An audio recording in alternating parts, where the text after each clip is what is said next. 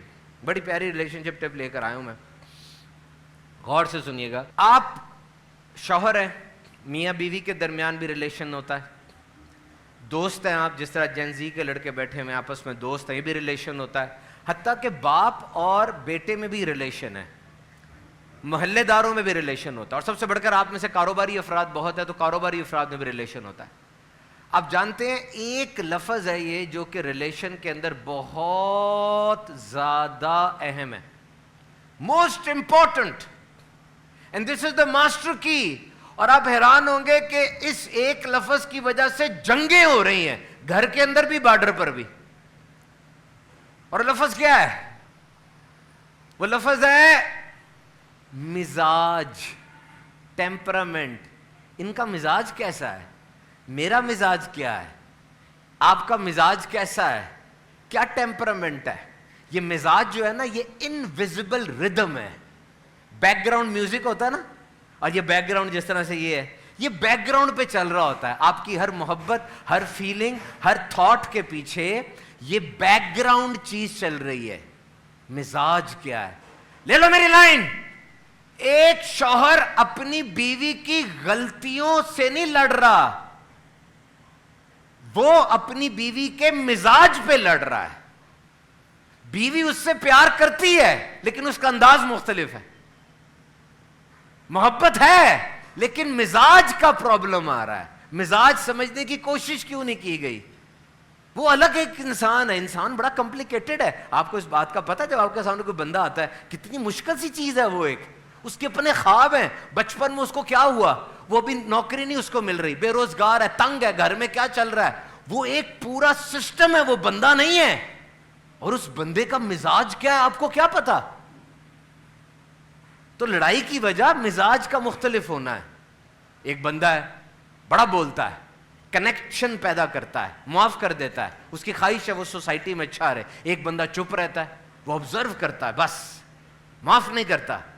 ایک بندہ بڑا غصے والا ہے، ایک دھیما ہے. ایک لیڈر ہے، وہ ہر جگہ جاتا ہے، لیڈ کرتا ہے. ایک فالوور ہے، وہ لیڈر بن ہی نہیں سکتا، ہمیشہ پیچھے ہی چلے گا. وہ وی آل آر ڈفرنٹ، ہمارا سب مختلف ہے، ہمارا مزاج مختلف ہے. اور یہ چیز اگر سیکھنی ہے تو میں آپ کو بتاتا ہوں، آپ اس چیز کو اگر سیکھنا چاہتے ہیں تو آپ نبی پاک صلی اللہ علیہ وسلم کی حیات مقدسہ کو پڑھیں.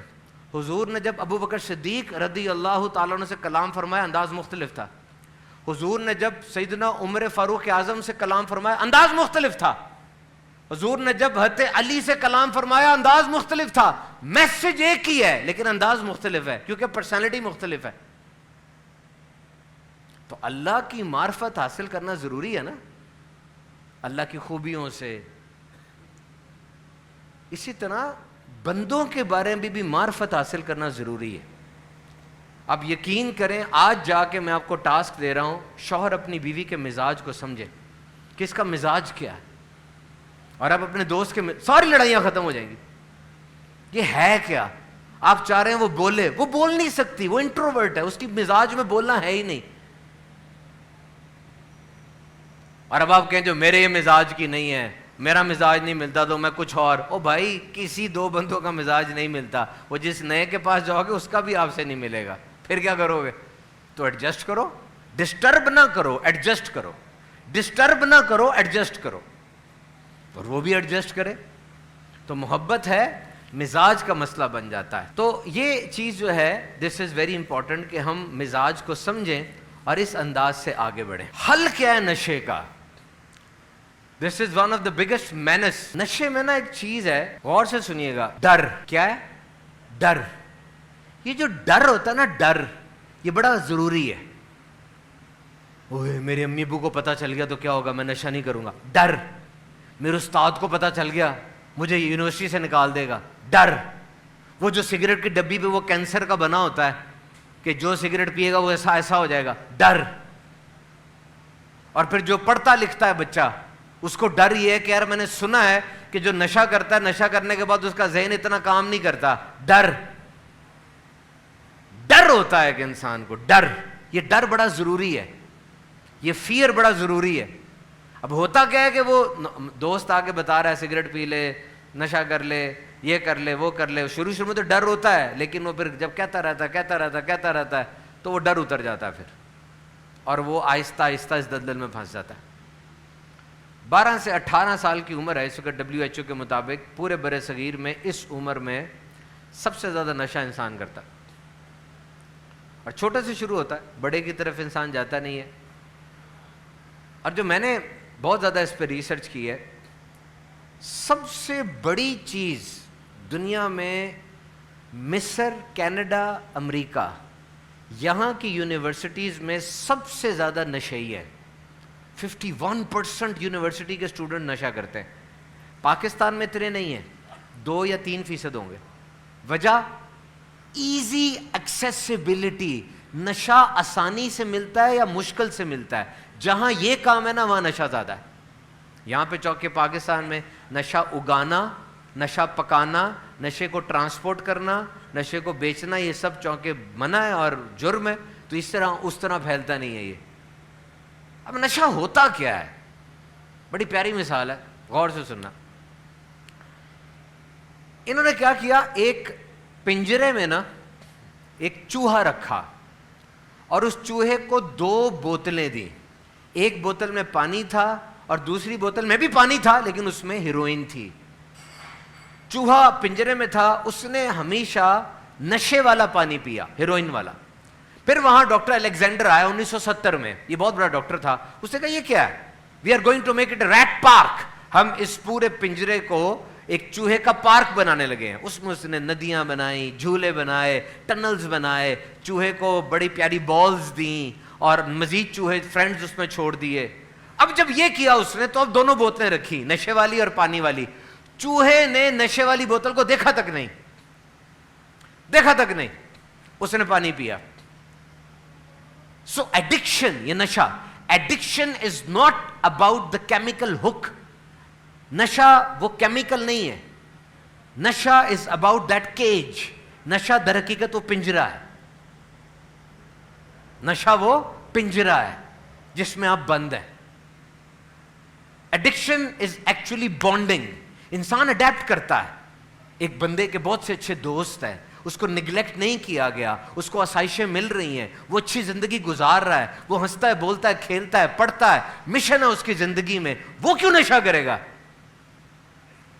لیکن ایک بندہ بچپن سے پریشان ہے, گھر میں آنکھ کھولی تو گھر میں آگ لگی ہوئی تھی, میاں بیوی کو بول رہا ہے, بیوی ماں کو بول رہی ہے, ادھر لڑائیاں ہو رہی ہیں, اس کو صحیح ملا نہیں پیار, پڑھائی نہیں اس نے کی, ساری زندگی جنگیں ہی دیکھی ہیں اس نے.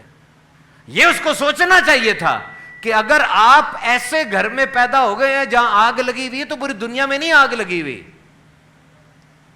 لیکن وہ پریشان ہو گیا اور وہ ہک ہو گیا نشے کے اوپر. تو نوجوانوں یاد رکھنا, it all starts with small. چھوٹے سے کام شروع ہوتا ہے. آپ نے چھوٹے کو ہی اپنی زندگی میں آنے نہیں دینا, زندگی برباد ہو جاتی ہے, کچھ نہیں کر پاؤ گے. یہ جتنے خواب ہیں, جاب وغیرہ, کچھ نہیں کر پاؤ گے, رڑ جاؤ گے, بوجھ بن جاؤ گے, بوجھ. اور علاج اس کا میرے سامنے لکھا ہوا اتنا مشکل ہے. ایک بندہ تو علاج نہیں کر سکتا اس کا, پتہ ہے, ڈاکٹر علاج نہیں کر سکتا اس کا. ڈاکٹر, دوست, ماں باپ, یہ تینوں ملتے ہیں, پھر اس کا علاج شروع ہوتا ہے. بجلی کے جھٹکے تک دیے جاتے ہیں, اور نہیں نکلتا, ہڈیوں میں گھس جاتا ہے. تو ایسا دوست جو آپ کو نشے کی ترغیب دلاتا ہے, نہ کرے, یہ کام بالکل نہیں کرے. یہ دیکھیں میرے پاس ایک خالی صفحہ ہے, نظر آ رہا ہے آپ کو, نظر آ رہا ہے. میں ایک صفر اس پہ ڈالتا ہوں, اس کی کوئی حیثیت ہے, اس کی کوئی حیثیت ہے. ایک اور صفر ڈالتا ہوں, اس کی کوئی حیثیت ہے. دونوں صفر, 2 صفر, کوئی حیثیت, نو.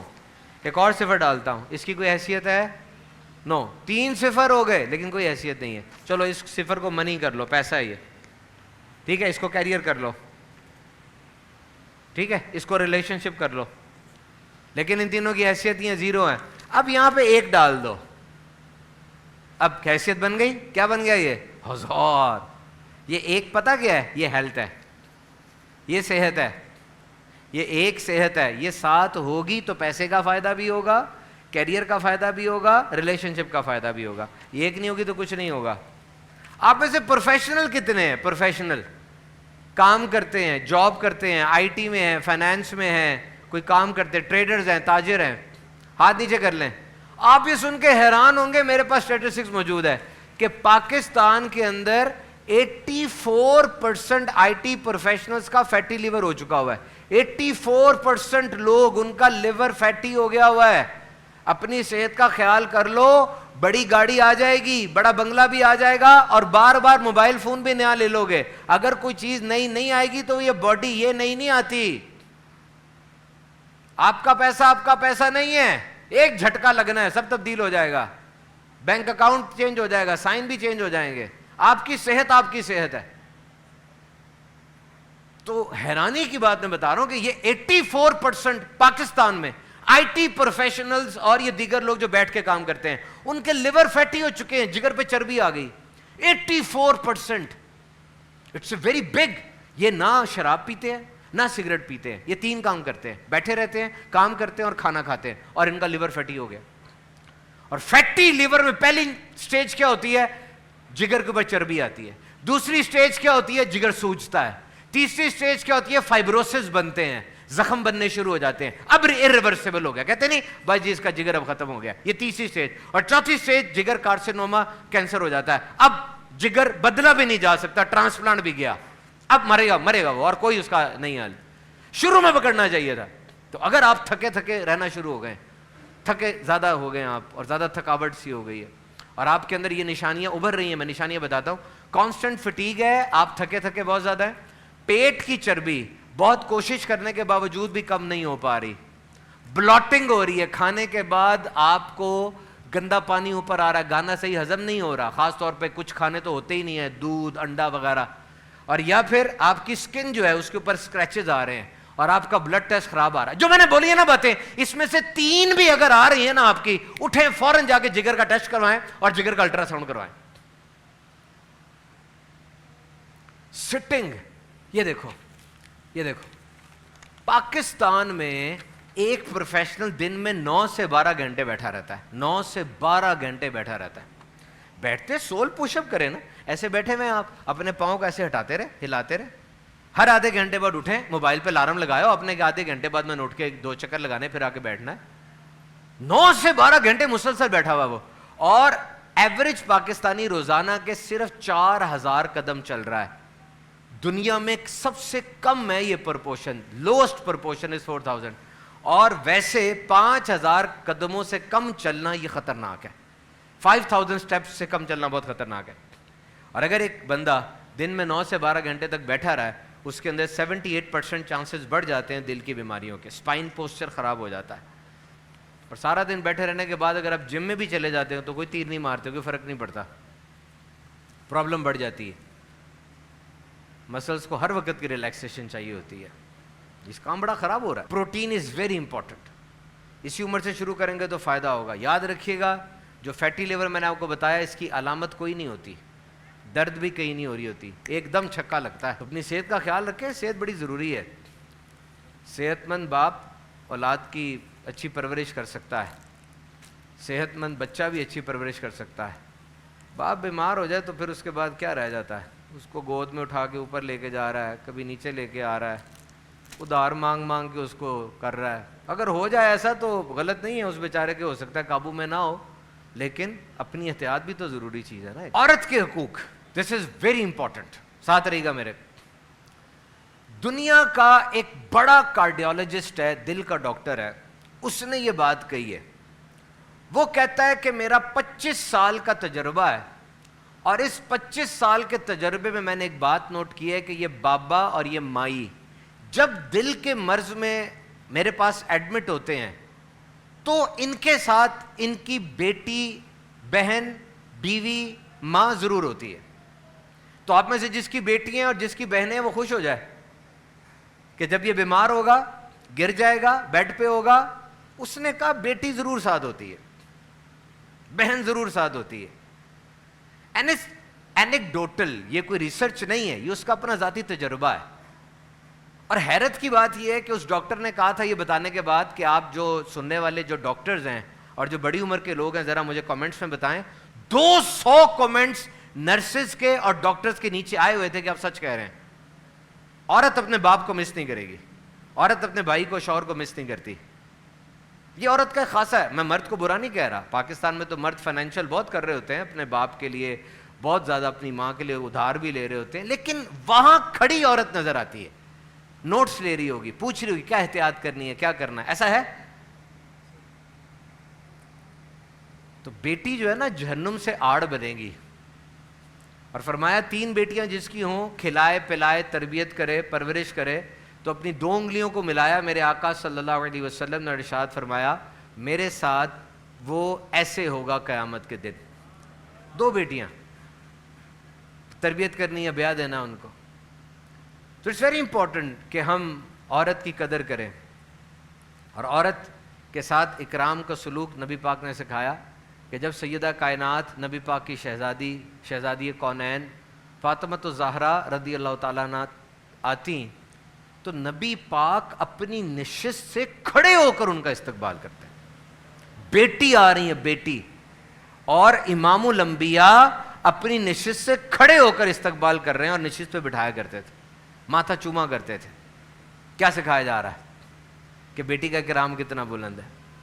تو عورت جو ہے اس کا اکرام بہت زیادہ ہونا چاہیے. ہمارا یہ ایک طریقہ کار ہے معاشرے کے اندر, یہ اصول ہے. میری بات ہے, پاؤں کی جوتی بھی نہیں سمجھا جاتا تھا. ارسطو نے, افلاطون نے, جن کو بہت بڑا مفکر سمجھا جاتا ہے, انہوں نے کتاب میں لکھا, جاؤ پڑھو جا کے, کہ یہ سانپ سے زیادہ خطرناک ہے. اللہ اور بندے کے درمیان سب سے بڑی رکاوٹ عورت ہے. ابن بطوطہ آیا تھا ادھر اس جگہ پہ, یہ آگے جو ملک ہے, تو وہاں آیا, بہت بڑا سیاح تھا, اس کی کتاب ہے تاریخ پہ, غش کھا کے گر گیا, بے ہوش ہو گیا. اس کو اٹھایا, پوچھو کیا ہوا تجھے؟ کہتا ہے میں نے منظر ایسا دیکھا کہ ایک شوہر مر گیا ہے, اس کی جوان بیوی کو کہا جا رہا ہے تو بھی آگ میں چھلانگ لگا. وہ جلاتے ہیں تو بھی آگ میں چھلانگ لگا. کیوں؟ کہا اس لیے کہ تو وفادار نہیں, اگر تو آگ میں چھلانگ نہیں لگائے گی. تو اس نے لگائی, جوان زندہ عورت چیخی, تو کہتا میں, یہ عورت کا حال تھا. اور آج دیکھو کیا فرمایا کہ جنت اٹھا کے عورت کے قدموں تلے رکھتی. اور باقی مثالیں اور یار, ابھی محرم چل رہا ہے اور ابھی 10 محرم گزرا ہے. اس پورے واقعے میں آپ نے بڑی باتیں سنی ہوں گی, لیکن کیا آپ نے سیدہ زینب رضی اللہ تعالیٰ عنہ کا کردار کبھی جانچنے کی کوشش کی ہے؟ یہ بہن ہے امام پاک کی, اور یہ بیٹی ہے مولا کائنات کی. سیدہ زینب پورے کربلا میں موسٹ امپورٹنٹ لیڈی کے طور پہ نظر آتی ہیں ہمیں. یہ پورے سفر میں ساتھ تھیں. She was fully aware of the risks involved. ان کو پورا پتا تھا اس سفر میں رسک کتنا ہے, پتا تھا نا. It was a military confrontation but moral stance was there. ان کو یہ بھی پتا تھا کہ یہ ایک جنگ ہونے والی ہے, اور بڑی خطرناک جنگ ہوگی جس میں کوئی نہیں بچے گا. نمبر 1. نمبر 2, لیکن ہمارا اعتماد اور یقین کہ ہم کیوں جا رہے ہیں, ان کو یہ بھی پتا تھا. نیکسٹ, بی بی زینب نے سسٹین کیا. وہ جو کیمپ تھا امام حسین کا, جو دنیا کے سب سے بڑے محل سے زیادہ قیمتی کیمپ تھا, جو خیمہ تھا, اس خیمے کو آرگنائز کون کر رہا تھا؟ اس خیمے میں جو ایک ڈر سا تھا, اس کو مینج کون کر رہا تھا؟ اس خیمے کے اندر پرسنل کوہیژن کس کا تھا, یعنی اتحاد, یونٹی, کہ ایک پیج پہ ہم اکٹھے رہیں. بچوں کو کون سمجھا رہا تھا؟ It was Zainab. It was Zainab. 54-55 سال کی یہ خاتون ہے, موسٹ ریسپیکٹڈ. اور پھر سوشل اور جو ایموشنل فیبرک تھا, اور پھر سکسیسفلی شادتیں ہو رہی. اور ایک عجیب بات کسی ہسٹورین نے بتائی کہ جنگ سے پہلے, 10 محرم سے پہلے, سیدہ زینب جو ہیں وہ عورت ہیں, خاتون ہیں, وہ روئی بھی ہیں. جب امام پاک نے کہا تھا کہ جی مجھے رات کو خواب میں نانا جان کی زیارت ہوئی, وہ روئی تھی. جب کہا کہ کل کیا ہونے والا, وہ روئی تھی. لیکن جیسے ہی جنگ شروع ہوئی, ایسے لگتا تھا سیدہ زینب کے اندر ایک سورج طلوع ہو گیا, ایک امید آ گئی ہے. شہادتیں ہو رہی ہیں آنکھوں کے سامنے, کزن شہید ہو رہے ہیں, بھائی شہید ہو رہے ہیں. آج کی عورت کسی کو دیکھ لے, کسی جنازے پر جائے, 4 دن پیناڈول کھاتی رہتی ہے, اور وہ ساری شہادتیں اپنی آنکھ کے سامنے دے کر باہر جا رہی ہیں, لاشوں کو اکٹھے ارینج کر رہی ہیں, اور خیمے کا حوصلہ بڑھا رہی ہیں. اور جب امام پاک کی شہادت ہو گئی, that was the captivity, but she has changed the captivity into testimony. قید کر لیا گیا, لیکن اس قید میں خاموشی اختیار نہیں کی کہ رونا شروع ہو گئی اور بالکل اب تو سب ختم ہو گیا. نہیں, کھڑی ہو گئی. انہوں نے کہا شہادت ہو گئی ہے, اس واقعے کا بتانا ہے دنیا کو. زبان زینب کی ہوگی, دیکھا کیا ہے سارا بتاؤں گی. I will tell everyone testimony. اور ہوا دیکھو, یعنی جس کا یہ یزید نے کہا تھا کہ جی بتاؤ اللہ نے امام حسین کے ساتھ جو معاملہ کیا اس کے بارے میں تمہارا کیا خیال ہے, استغفر اللہ. تو بی بی زینب نے کھڑے ہو کے وہ جملے بولے کہ آج تک تاریخ میں گونج ان جملوں کی ہے. ہر یزید کا دربار اس جملے سے گونج رہا ہے جو بی بی زینب نے بولے تھے اصل یزید کے سامنے. کیا کہ مجھے تو اس واقعے میں بڑی خوبصورتی نظر آتی ہے, یہ واقعہ بڑا ہی خوبصورت ہے. کہنے لگا عزت دینے والا رب ہے, ذلت دینے والا رب ہے, معاذ اللہ. زینب نے کھڑے ہو کے پکار کر کہا ہاں یاد رکھ تیرے پہ تو پراپرلی لعنت بھی کوئی نہیں بھیجے گا, میرے حسین کا ذکر قیامت تک منبر و محراب پر ہوتا رہے گا. کس نے کہا تھا جملہ یہ؟ اور اللہ خود کمفرٹ دے رہا ہے, اللہ خود کمفرٹ دے رہا ہے. حضرت مریم حضرت عیسیٰ علیہ السلام کی والدہ, آج ایک عورت جب لیبر بچہ پیدا کرنے کے مراحل سے گزرتی ہے, یہ اس کو پتا ہے کتنا زیادہ اس کو تکلیف ہوئی ہے. 10 out of 10 تکلیف ہوتی ہے, ہڈیوں کے ٹوٹنے سے زیادہ. اور رب تعالیٰ خود قرآن میں فرما رہا ہے, وہ کہہ رہی ہے کہ میں مر جاتی اس سے بہتر تھا کہ ایسا بچہ آ گیا جس کا باپ بظاہر کوئی نہیں ہے, تو میں مر جاتی, اس سے بہتر تھا. رب قرآن میں فرما رہا ہے غم نہ کر, یہ ساتھ کھجور ہے, اس کا پودا پکڑ لے, نیچے پانی تیرے لیے جاری کر دیا. کمفرٹ, کمفرٹ, عورت کے رائٹس کو پروٹیکٹ کیا جا رہا ہے. اور جب حضرت موسیٰ کی والدہ وہ پریشان ہو گئی تھی کہ میں اپنے بچے کو دریا میں رکھ دوں, فرعون سارے بچے مارتا جا رہا ہے, ذبح کر رہا ہے, میرے گھر اتنا چاند جیسا بچہ پیدا ہوا ہے, میں کیا کروں, ابھی پتہ چل جانا ہے فرعون کے سپاہی آ جائیں گے میرے بچے کو مار دیں گے. رب نے فرمایا غم نہ کر, بچے کو پکڑ کے صندوق میں دریا میں ڈال دے, اور سن تجھے لوٹا دیں گے, رسول بنا دیں گے. عورت کو کمفرٹ نہیں کیا جا رہا, عورت کو کمفرٹ نہیں کیا جا رہا. عورتوں کے معاملے کو کم نہ سمجھو. سمجھتے عورت کمزور ہوتی ہے. ام عمارہ کو یاد کرو, 2 جوان بیٹے احد میں لے کر آئی ہیں, پہلے پٹیاں کر رہی تھیں زخمیوں کی, اور جب دیکھا کہ معاملہ بہت اوپر چلا گیا ہے, خنجر پکڑ کے میدان میں آ گئیں. ایک کافر نے نبی پاک پہ حملہ کیا, مارا, آگے آ گئیں, ان کے ادھر لگ گیا, اور ان کے بیٹے کو کسی کافر نے زخمی کیا, آپ نے آگے بڑھ کے اس کافر کی ٹانگ کاٹ دی.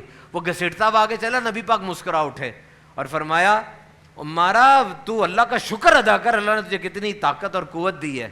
کھڑی ہو گئی, کہنے لگی یا رسول اللہ بس ایک بات کی گارنٹی اگر مل جائے نا, دیکھیں احد ہے, دونوں بچے میدان میں ہیں, میں ہوں, ماں بھی میدان میں ہوں, ایک بات کی گارنٹی چاہیے. نبی پاک نے فرمایا کیا مانگتی ہے؟ عرض کی یا رسول اللہ قیامت میں مجھے میرے بچوں کو اپنا قرب عطا فرما دیجیے گا, اپنے قریب کر لیجیے گا بس. نبی پاک نے فرمایا قیامت میں تجھے اپنے قریب کر لوں گا, تو جنت میں میرے ساتھ ہوگی. کھڑی ہو کے نعرہ مارتی ہیں, اب دنیا کی کوئی بھی مصیبت آ جائے ام عمارہ کو کوئی پرواہ نہیں ہے. عورت بڑی اسٹرانگ ہے, عورت بڑی اسٹرانگ ہے. ام حرام کا ذکر سنیں, پہلی نیول بیٹل جو ہوئی تھی نا نیوی کی, the first navy battle of Muslims, that was spearheaded by Amir Muawiya رضی اللہ تعالیٰ عنہ. Amir Muawiyah has requested Umar Farooq Azam that I want to go in the sea and I want to fight.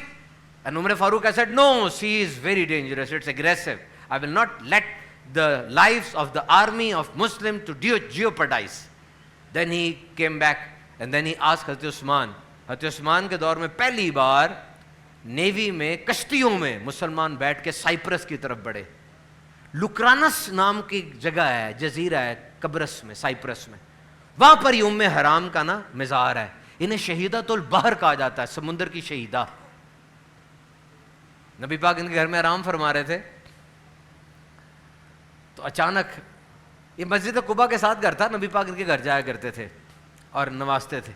یہ بڑا تیمارداری کا خیال کرتی نبی پاک صلی اللہ علیہ وسلم کا, ایک ان کو سعادت ملی ہوئی تھی. ایک دن نبی پاک سو رہے تھے, سوتے سوتے اچانک بیدار ہوئے اور مسکرانے لگے. انہوں نے پوچھا یا رسول اللہ بظاہر سامنے, اب دیکھو نا کوئی بندہ ایک دم سے ہنسنے لگے, مسکرانے لگے, سامنے کوئی وجہ نہ ہو تو بندہ سوچتا ہے.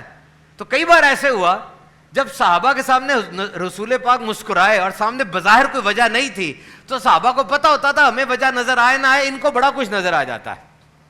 ام حرام نے پوچھا یا رسول اللہ کیا وجہ مسکرا رہے ہیں؟ نبی پاک نے فرمایا ام حرام سبز پانیوں میں نا میرے مسلمانوں کا ایک لشکر اتر رہا ہے, اور وہ لشکر آگے جا کے حملہ کر رہا ہے, قبضہ کر رہا ہے, اور مسلمان کمانڈر وہ تخت پہ بیٹھ کے مسکرا رہا ہے اور میں اس کو دیکھ کر مسکرا رہا ہوں. ام حرام نے کہا یا رسول اللہ میرا نام اس لشکر میں لکھوا دیں, میرا نام اس لشکر میں لکھوا دیں. حضور نے کہا تیرا نام لکھوا دیا, جا تیرا نام لکھوا دیا, تو اس لشکر میں ساتھ جائے گی. وہ بھی کتنی دور کی بات ہے, غیب داں نبی ہمارے. پھر تھوڑی دیر بعد نبی پاک دوبارہ بیدار ہوئے, دوبارہ مسکرا رہے تھے. یا رسول اللہ اب کیا بات ہے؟ فرمایا ایک اور لشکر اتر گیا پانی کے اندر. کہا حضور اس میں میرا نام لکھوا دیں. ہوتا نا آپ مجھے کہیں سبحان بھائی یہ اکتوبر میں حج پہ چلا جاؤ, میرے لیے دعا کر دیں. میں دعا کرتا ہوں یا اللہ ساروں کو اکتوبر میں حج عطا فرما, اکتوبر میں عمرہ عطا فرما. آمین تو کہیں. لیکن آپ فوراً کہیں گے سبحان بھائی اکتوبر کی دعا آپ نے کر دی عمرے کی, تو آپ جنوری کی بھی کر دیں. ہو سکتا ہے اکتوبر والی پوری نہ ہو. چلو اگر اکتوبر میں نہیں تو سب کو جنوری میں عمرہ عطا فرما, دونوں میں عطا فرما. کیونکہ پہلی دعا میں شک تھا نا کہ وہ پوری ہو یا نہ ہو, تو دوسری دعا آپ نے منگوا لی. تو ام حرام نے جب کہا کہ آپ دوسرے لشکر کی بھی دعا کر دیں, نبی پاک نے کہا ام حرام پہلے لشکر میں تیرا نام کچا نہیں پکا لکھوا دیا تھا, تو اسی میں جائے گی اور جا کے شہید ہو جائے گی. اور این یہی ہوا. لشکر گیا, ام حرام سولجر لیڈی بن کے اس میں گئیں جہاد میں, اور وہاں جا کے جب اتری قبرص کی زمین پہ گھوڑے پہ چڑھنے لگیں, پاؤں پھسلا, گریں اور وہیں شہید ہو گئی. تو عورت بڑی مضبوط ہے. یاد رکھیں آپ نے اپنے منہ سے کبھی نہیں کہنا مجھے ٹینشن, ڈپریشن, انگزائٹی یا نفسیاتی مرض ہو گیا, لیبل لگ جائے گا. منہ سے کبھی نہیں کہنا, نیور سے اٹ ود یور ورڈ. اصل میں مسئلہ کیا, پریشان ہے. کس سے؟ اپنے کام سے, پڑھائی سے, ریلیشن شپ سے, مستقبل میں کیا ہوگا, ماضی میں یہ کیا کچھ ہو گیا, آپ پریشان ہیں. اس پریشانی کو آپ یہاں سوار کر لیتے, اوپر لے جاتے ہیں. اوپر نہیں لے کے جانا. جتنا آپ اوپر والے کو بھریں گے آپ پریشان ترین ہوتے جائیں گے, سر بھاری ہوگا, سامنے دھند چھا جائے گی, مستقبل تاریک ہو جائے گا, اندھیرا ہی اندھیرا ہو جائے گا. یا نہیں لانا, drop it in your body, ادھر گراؤ اس کو. پریشانی کو یا نہیں رکھنا, ادھر گرانا ہے, نیچے گرانا ہے. جب آپ نیچے گرائیں گے نا, نیچے اللہ نے ایک نظام بنایا, اس کا نام ہے پیراسمپیتھیٹک نروس سسٹم, PNS. ایک ویگس نرو جاری ہے, یہ بڑی موٹر وے ہے, شاہراہ ہے, جو کہ پورے جسم کے اعضاء کو دماغ سے ملاتی ہے. اس کو ٹھنڈا رکھنا ہے. یہ سارے جسم کی خبریں دماغ کو دیتی ہے. یہ پٹھے اکڑ جاتے ہیں ایک دم سے, دل تیز سے دھڑکتا ہے, یہ شکایتیں لگا رہی ہوتی ہے. اس کو ٹھنڈا رکھنا ہے بس. Rest and digest, relax and recover, یہ 4 کام کرتی ہے. جب آپ سونے جا رہے ہوتے ہیں, کھانا ہضم کرنا ہوتا ہے, اس ویگس نرو کو ایکٹیویٹ کرنا. یہ ایکٹیویٹ کیسے ہوتی ہے؟ نمبر 1 ڈیپ بریدنگ سے, گہرے سانس لیں, ناک سے لینا, منہ سے نکالنا. آپ کے بغل کے نیچے, آپ کی گردن میں اور آپ کی ہتھیلی میں, یہاں پہ گچھے ہیں, گچھے. یہاں پہ نا برف رکھا کرو. جب پریشانی بڑھ جائے نا, بہت حادثہ ہو جائے, کوئی کاروبار میں نقصان, جاب نہیں مل رہی, گھر سے تانے پڑ رہے ہیں, کوئی فوتگی ہو گئی, ادھر آپ نے آئس پیک رکھنا ہے. اور واقعتاً 20 سیکنڈ آپ رکھیں گے, آپ کا پورا جسم ریلیکس ہو جائے گا. یہ ٹوٹکا عام نہ سمجھنا, جس کو ہوا ہوا ہے مرض اس کو بتا رہا ہوں میں. پریشانیاں ہیں. میرے ابو کو مجھ سے صرف 3 باتوں کی امید تھی, پائلٹ بن جاؤ, ڈاکٹر بن جاؤ یا انجینئر بن جاؤ. آج آپ کے ابو کو آپ سے کیا امیدیں ہیں؟ شہنشاہ بن جاؤ. کیونکہ دنیا کا ہر بندہ بادشاہ بننا چاہتا ہے, اور بادشاہ دنیا کا بادشاہ بننا چاہتا ہے. تو یہ امیدوں میں پھر ہم پھنس جاتے ہیں. 21 سال کی لڑکی 4 لاکھ کما رہی ہے, وہ اتنا خوبصورت دیکھو پیرس میں کھڑا ہوا ہے. تو وہ پھر کمپٹیشن آ جاتا ہے. وہ سارے دنیا کی گندی خبریں ہمیں مل رہی ہیں, جنگ ہو گئی, زلزلہ آ گیا, اتنے مر گئے. روز دیکھ رہے ہیں زلزلے کے نیچے سے بچہ نکل رہا ہے. تو بھائی زلزلہ آئے گا تو بچہ تو دبے گا. اس کو اس طرح بنا کے پیش کرتے کہ ہم پریشان ہو جاتے ہیں, کیونکہ انہوں نے بھی بیچنا ہے اپنا. تو اتنی زیادہ خبریں نا, وہ سن کے انسان پھر ہیٹ اپ ہو جاتا ہے. تو اس گرمی کو ٹھنڈا کرنے کے لیے آپ کو ریسٹ چاہیے. موبائل بند کرنا ہے آپ نے, ہر وقت موبائل پہ آن نہیں رہنا. اگر سارے کاروبار کرنے لگ جائیں گے تو نوکری کون کرے گا؟ یہ ٹینشن سے نکل آئیں, نوکریاں لوگ کریں گے. آپ اپنے آپ کو پریشان کر رہے ہیں. دنیا میں 8.5 ارب لوگ ہیں, بے فکر ہو جائیں, ٹھیک ہے, سب نوکریاں کاروبار چلتے رہیں گے. نمبر 2 یہ کہ یہ بات کہنا کہ کاروبار کرو, کاروبار میں روزی کے 9 حصے ہیں, یہاں تک یہ بات ٹھیک ہے, کیونکہ یہ حدیث پاک میں آتا ہے. نوکری کرنا جائز ہے, نوکری حلال ہو, اس میں پروموشن ہو, اس میں اچھی کمائی ہو, انوالومنٹ ہو, اس کے اندر